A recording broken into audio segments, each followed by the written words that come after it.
We are going to talk about this to where you guys are just going to be like, can finish my sentence. This is so important. We want to make sure everyone here is accounted for in ladder and that you are also accounted for in citizen. We'll talk about what both of those are at some point. Jackie may touch on those during her time. Stop by the booth for ladder and citizen because we want to make sure you're included. Even if you've already registered for ladder and you know you are, just have them sign off. On the last day of the conference, we're going to draw, and whoever is drawn out gets 2 nights at a Sonesta nationwide. So it's that important to us that we wanted to make sure everyone's accounted for in our database. Lastly, you heard Mike talk about this earlier. You're going to hear us talk about this also throughout the conference. We need you to be excited about this clinical trial. We have clipboards that are going to be in the back of the room. We're going to have, I think Ann and Lisa, I may just put them on being in the back of the room with the clipboards. We're also going to have a clipboard next to the all-in postcard. You can scan a QR code and sign up, or there's also some paper copies. And we basically want you to say, hey, let me know what's going on with the trial. Let me know if my child could be qualified. We're not qualifying them, no worries, but we want to constantly make sure you're kept in the loop if a site opens near you, if something happens different with the phases of the trial. So please make sure you sign up for that. We also want to make sure the pharma companies know you all are excited, because the more excited and the faster we feel this, the more they come back and say, this was great, let's do it again. So I am so happy to introduce Jackie Vanderhoof to some of you. She is the Facebook science guru, is what we now call her. We should do that. That's a good name for you. Right here. You've probably you've probably seen her on Facebook talk about the science. She's going to give you an overview of the science symposium that just took place 2 days ago. You guys, if you want to be excited about what's happening in research and in the science realm, we had 80 participants in person and we had 50 people online watching our 2-day symposium on some heavy conversations about the science and research taking place for our sweet rare disease. Like, I just cried. I was like, I shouldn't be crying during the science. Yeah, right. I mean, seriously, it's, and I don't say our sweet rare disease lightly. I mean, like, for us to have a community of 2,200 people and to have that many people show up and say, we want to be present, we want to make sure we're part of this, that says a lot about the voice we have to the researchers and scientists. So I could go on. Jackie, I'm going to turn it over to you. Thank you. Oh, thanks. Carrie's such a good speaker. She's a little tough to follow. So first, I just wanted to introduce myself. I'm Jackie Vanderhoof. I'm a mom, most importantly, to Fiona, who is 3 years old, and she has isodicentric form of Dup15q. I started in my, obsession with the science on our children, just really as, better Fiona's life, her quality of life, and really make sure I have 3 other children, whatever we can do to kind of better our family unit. I'm ultimately not trying to, change Fiona as a person, but we all know the struggles that our kids have, and I'm really passionate about doing whatever I can to kind of make sure that we can better the lives of all of our little dupers. So I have had, as Carrie said, the opportunity to attend the conference the last couple days, and as she said, it was really kind of an amazing thing to see all those really passionate scientists come out to talk about our kids. So at a high level, I wanted to touch on the basics of what scientific research looks like for our kids. And there's a few different things, and there's much more to this than these couple bullet points that I have, but there's a few things themes, and research areas that we saw in the presentations over the last couple days. So first we saw animal models and also iPSC models. So to better understand disease, the researchers study it in a couple different ways. So they can't always kind of pinprick our kids and do kind of, really, for lack of a better word, experiments on our children. So what they do is they create animal models that are representations of our children, and they also create iPSCs, and I'll get into kind of what they are, but they're neurons or brain cells, and they can use those as representations of our children and do studies and kind of see what's going on in the brains of our kids and how they could potentially improve them in cells. Another really important thing, and Carrie touched on this, is data collection. So the data that everyone hopefully will put into ladder, hopefully will put into citizen, and ultimately a natural history study, these scientists will mine that data, and they really can get meaningful data from that. They can write papers, they can use it to talk to FDA, they can use it to create better kind of treatment protocols for our children. So what seizure medicines work, what works for GI, those types of things. So those are all kind of different ways that they look at our disease for our children.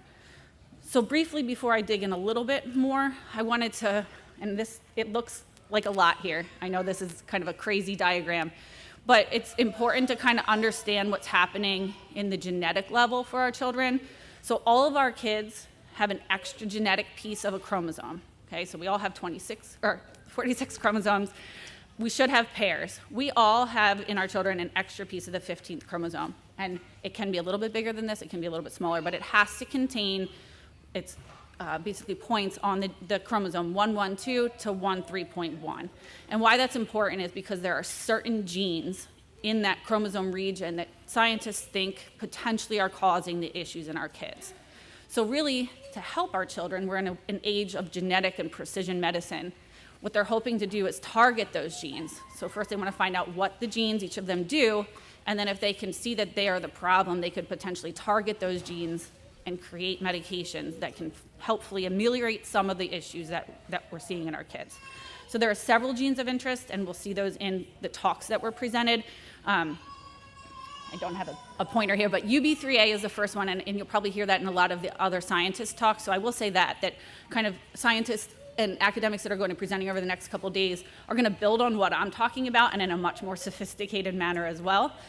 So you'll hear UB3A quite a bit, and that's a primary gene of interest, but there are others that scientists are interested in, and they want to make sure that we're exploring all of the different genes that could be involved. So another set of genes are GABA receptors. Some families may hear of GABA in terms of like benzodiazepines that are given to your children. So GABA is kind of excitatory, inhibitory balance in children's brains. So those GABA receptors are thought to be really important. And another gene that's of importance is HERT2. And there are several others. There are mouse models that are created to look at all of them. There are iPSCs that are created that are looking at all of them. But I wanted to briefly touch on that before I kind of dig in a little more. Okay. So I touched on briefly about models. So let's talk about a little bit about what models are. So it's pretty crazy to think about, but mouse models actually have a lot of similar genomic structure as our kids. So there's a lot of genes that are conserved in mouse models. So scientists are able to say, okay, well, we can look at UB3A in a mouse instead of in our children. So if we take that gene and we know that it's of interest and we duplicate it in a mouse, can we kind of replicate some of the issues that we're seeing in our kids? So they see certain behaviors from those mice. So for instance, they may not walk as typically as other mice walk, or they may not bury marbles in the same way that other mice do. They do nest building, so they do all of these really interesting phenotypic studies, they're called, and they are just trying to kind of correlate behaviors that are kind of not typical of a mouse that maybe have some kind of parallel that they can draw to our kids. And then ultimately what they want to do is be able to correct that in a mouse, and then they can say, okay, well, that could potentially be a therapeutic that could be applied to children. That's a really, really simplistic explanation. There are a million other steps through there, but they have to start somewhere, right? And again, nobody starts anything in a child, so we start with mouse models.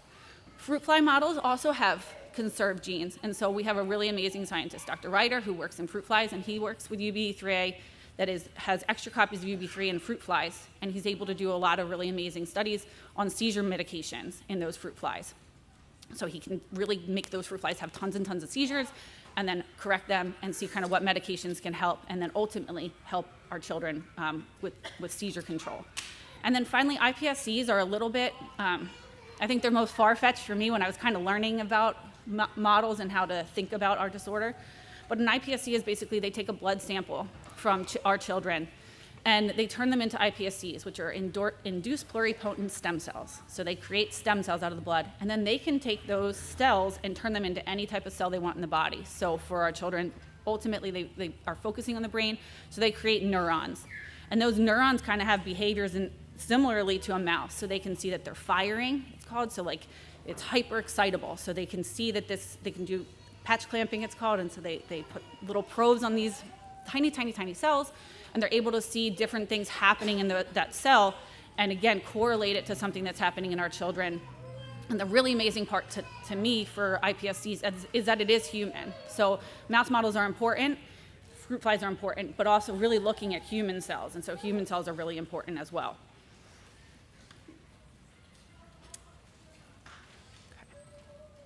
Okay. So I have all of the different talks here, and I didn't want to cover all of them in detail just for time purposes, and also it's a lot. But what I want to take away from here, I will touch on each of them briefly, is, again, as Carrie said, really the magnitude of what all of these scientists are doing for our children is absolutely amazing. So we have 2,200 families registered with the Alliance. We have over 200 scientists working on things. And this is not everything that's taking place either. This is all that was just presented at the Symposium. So there are many other projects that are in the works as well. So first, though, we have a study by Dr. Ipe Gersma, and he's studying mouse models, and he's looking at all of the different genes in the duplicated region, so all of those extra chromosomes that are there in addition to UBE3A. And what's important about his work is this is actually co-funded by the Alliance and the Cure Epilepsy Foundation. So this is a really important project to us, and we're really excited to see what happens with that project. The second, and I will also say, you can kind of look all these up as well, and I'm happy to talk to anybody after conference or after the sessions if anybody wants to kind of dig in further. The second is I think, it's novel to me. I have yet to see a mouse model that was looking at GI function in our kids. So there's a researcher that's in Australia, and she's taken a mouse, and she can see that they have delayed, basically, GI issues, so delayed motility through the GI tract, and she's hoping to correct it in a mouse model. And so that's really interesting. I typically see kind of, you know, the cerebral stuff, the brain stuff, the motor function and things like that, but looking at the motility and no GI is really important to our children. And then the third one here is like I said, Dr. Ryder is doing a lot of amazing studies on pharmacokinetics in fruit flies and looking at what he can do to correct the seizures that happen in the fruit flies.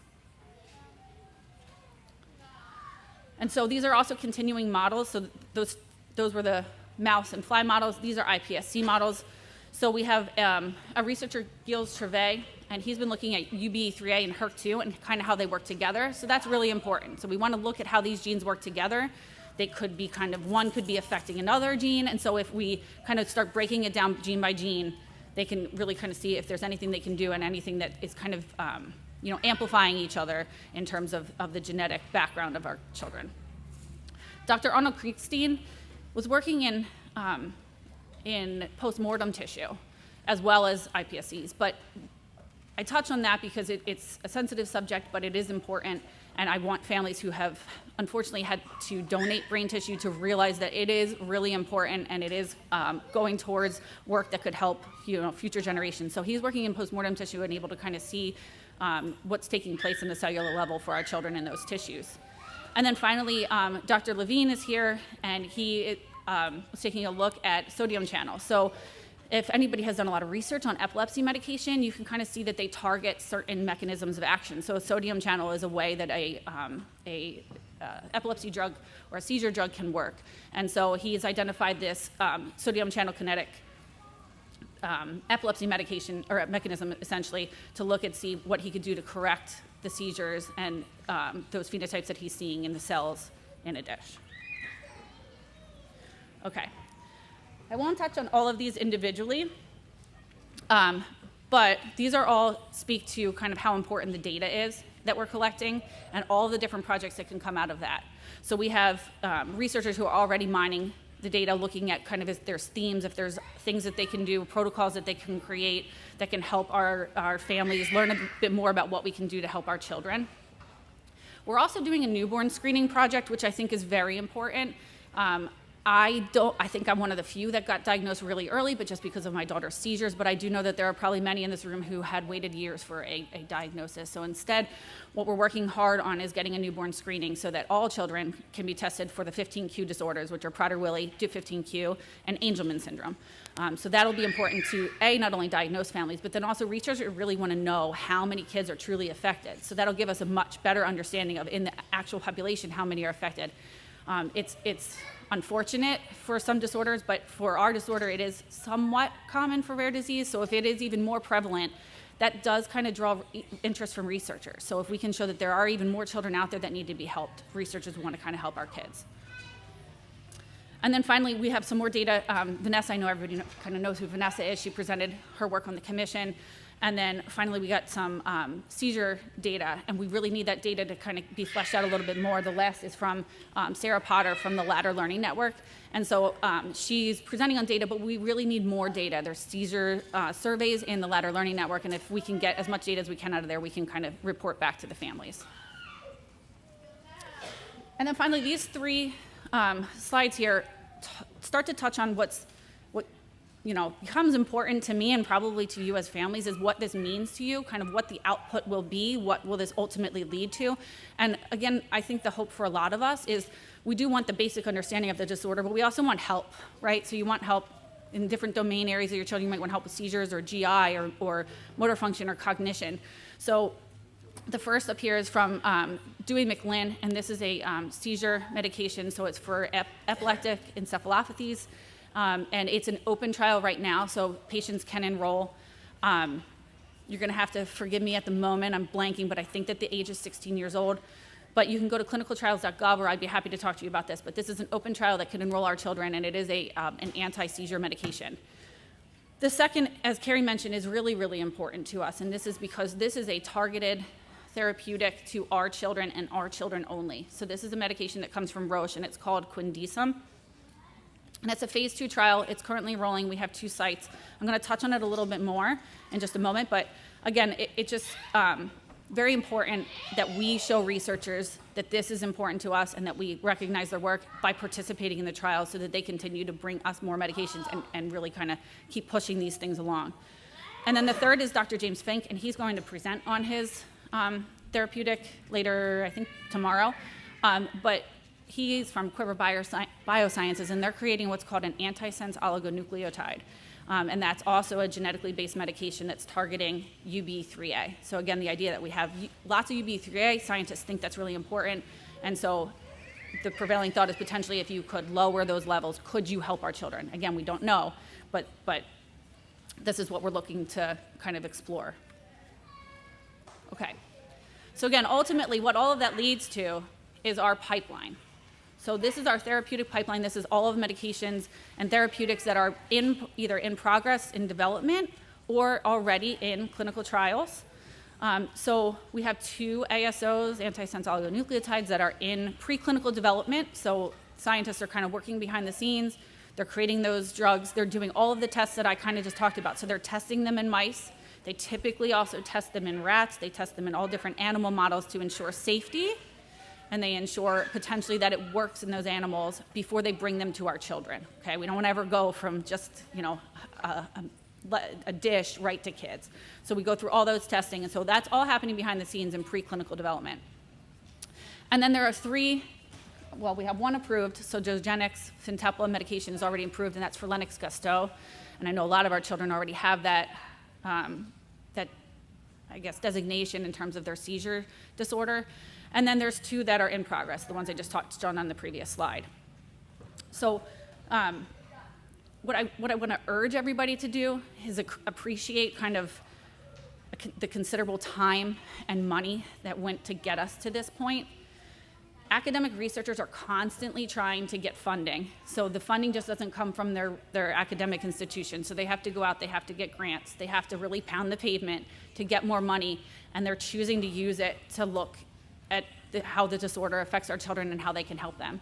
Pharmaceutical companies, although a lot of, some people may say, oh, big pharma, or have a kind of a negative thought in their head about pharma, but it is incredibly difficult to do pharmaceutical development, and it costs an incredible amount of money. So these efforts are typically not funded by the Alliance. We do a lot of great work, we fund a lot of great things, but behind this, again, is this considerable amount of time, money, and effort on their parts.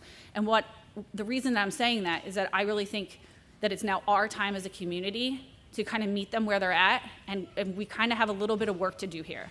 So what does that mean? What do we have to do? How can we help?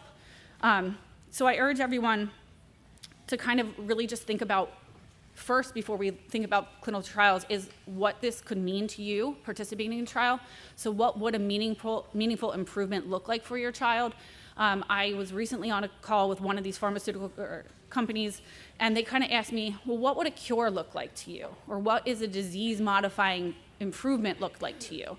And I know, a lot of people think, oh, genetic therapies, and they may think, completely reversing the course of this disorder, or just a meaningful impact. And for me, I think they were surprised. And I kind of said, well, even like a 10% improvement in my daughter's cognition, in her motor function, that would be curative to me. If I could get her to potty train, that would be curative. So this may be, and it will be different from many people, but I urge you to kind of consider, as clinical trials are coming to fruition and coming for our community, to really think about what that means to you. And I think that may also impact whether or not you choose to participate in trials, and kind of weigh the risk of whether it's something that you are willing to do. But again, for me, I do anything to kind of improve my daughter's quality of life. Not change her, I love her, but anything we can do to kind of make that quality of life a little bit better. Okay, so in like small bits, how can we help as a community? So the first thing I would say is, again, we want to participate in clinical trials. I urge you to explore the risks on your own. It's not a one-fit-all for everybody, but to the extent that you're able and that you understand the clinical trial, if you're able to participate, particularly in clinical trials that are dedicated for our children and our children only, we urge you to participate. So the first trial that we have is called Vesmizanil, and basically what it does is it targets those extra GABA receptors in our children's brains. So we have too many GABA receptors there, and so what they're trying to do is kind of lower those levels a bit. And they're looking to see if they can have any cognitive improvements or other improvements in different domain areas in our children. So it's a really exciting study. This is the first precision medication that is only dedicated to our children, that they developed for our kids. It's only open to Dup15q children. So it's important that we enroll, as Carrie said, because that shows these pharmaceutical companies that we're willing and we're interested and we want change for our children, and that we're there and we're an organized community. So it's currently enrolling patients 2 to 11 years old, or up to 12 years old, I should actually have put here.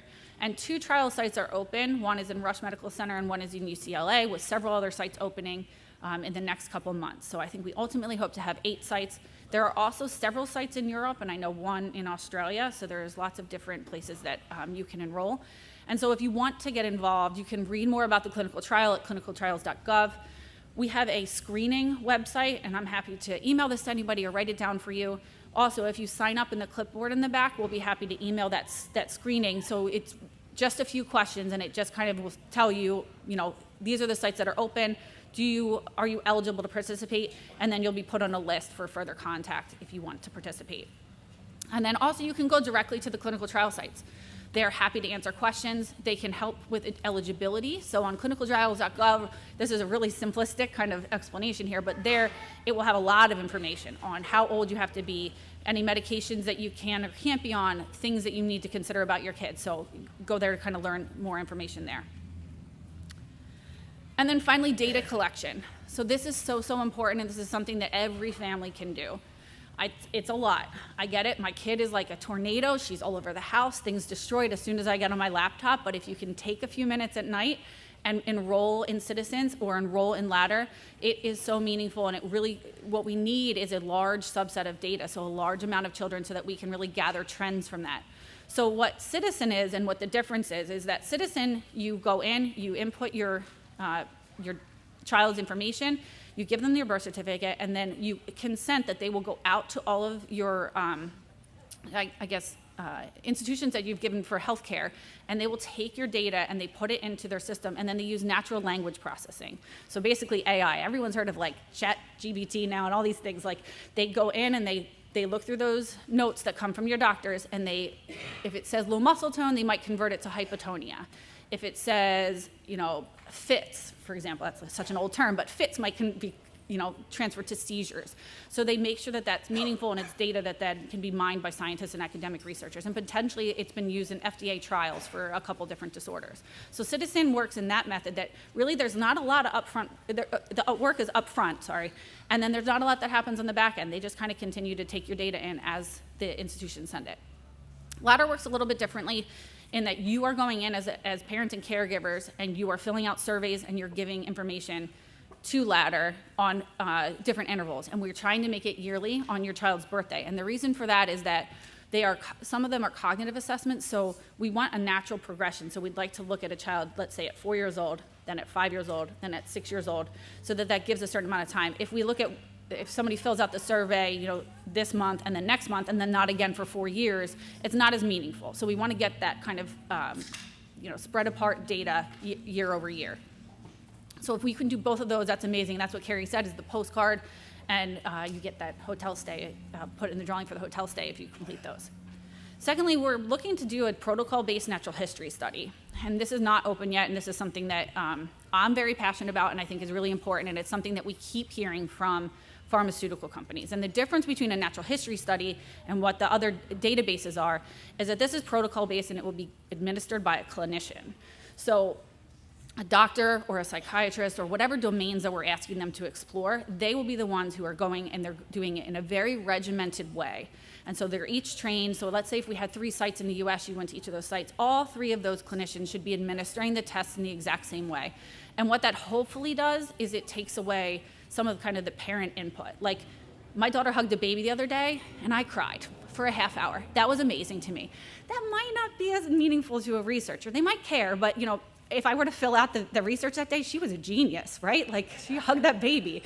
So I think that's really what that tries to take away some of that parent overexcitement or potentially the other spectrum, kind of like thinking down on your kid. So the last one I have here is combined brain research. And so this is this one is a little bit more invasive. So this is a blood draw, but it is important. And what they're looking to do is take blood samples from our children, potentially urine samples if your child is willing to participate, and then a dried blood spot. And they're going to test the blood for protein levels. So the byproduct of DNA, in many cases, is protein. So if they can see in blood samples that there are different protein levels, they could potentially use it as a biomarker in further trials.